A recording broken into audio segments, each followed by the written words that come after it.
गुंश सर्वाज्यम भयत सर्वाश्च या तुधान्याथो एव सर्पती नीलग्रीवा विलोहिता. आता या ह्याचा अहिंचा अर्थ काय? साप आहे, साप. अहिंगुंश सर्वाज्यम भयत म्हणजे माझ्या मनातले जे आहेत, यात धान्य म्हणजे पिशाच्य.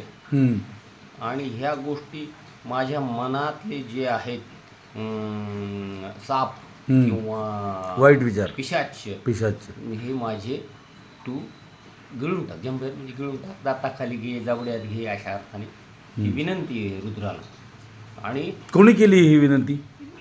कृष्ण यजुर्वेदात, वेदात एवढं कोणीतरी केली असेल ना, ऋषींनीच केली. ऋषींनी केली. कोणाला केली? प्रत्यक्ष कृष्ण, शिवाला, रुद्राला केली. बरं.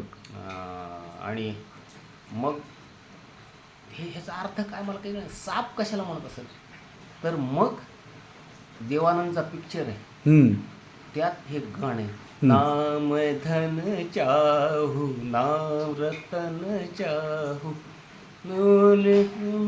असं तेरे पद कै पैरोकी अशा अर्थाचं गाणे. आणि मग त्यात ते काय कैसे लोभ ललचाए मोह मन चाहे कैसे कैसे ये साप ललचाए. क्या बात आहे. आणि मग साप म्हणजे कोण आहे? साप म्हणजे लोभ.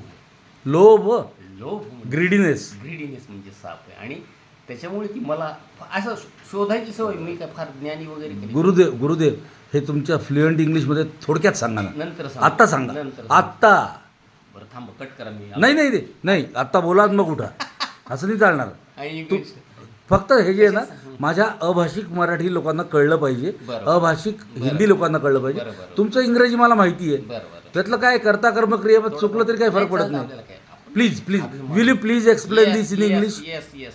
नमस्ते. Where in Rudradhyaya, in first अनुवाक it has been said, अहिंगुंश सर्वाज्यम भयत सर्वाश्च यातो धान्य अथो यस्व सर्पती लघुराक्षी. चुकते माझं आता. Let me know the content in English. अहिंगुंश सर्वाश्च यातो धान्य. अहिं मीन्स साप in Marathi, snake, and ghost means पिशाच. Ghost is भूत. तर या No, sir. You Gurudev, you don't go in Marathi. You don't go in Hindi. Okay. You plainly come forward and convey your message in very easy and simple language. Snake means Ahing means snake in English, and Yatudhanya means ghost in English. Whereas when I heard or when I listened the song of Guy, most probably Guy or let it be. Don't think about the picture. नाम धन चाहू.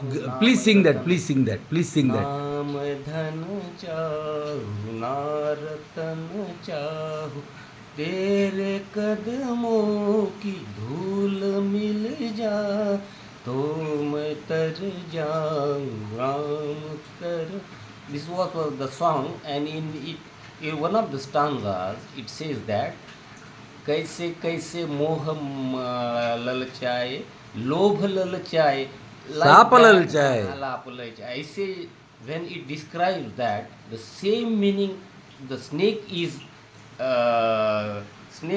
described in that song, described in the same way as or the poet has quoted snake as a greediness, and that I realized, and that's why I say the poets are equally great towards the Adhyatma, but they are bit emotional. That's why they are deprived of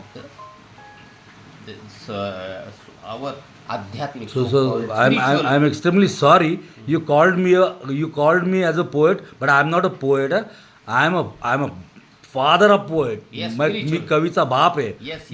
My son is poet. Yes. He is very right. What do you say?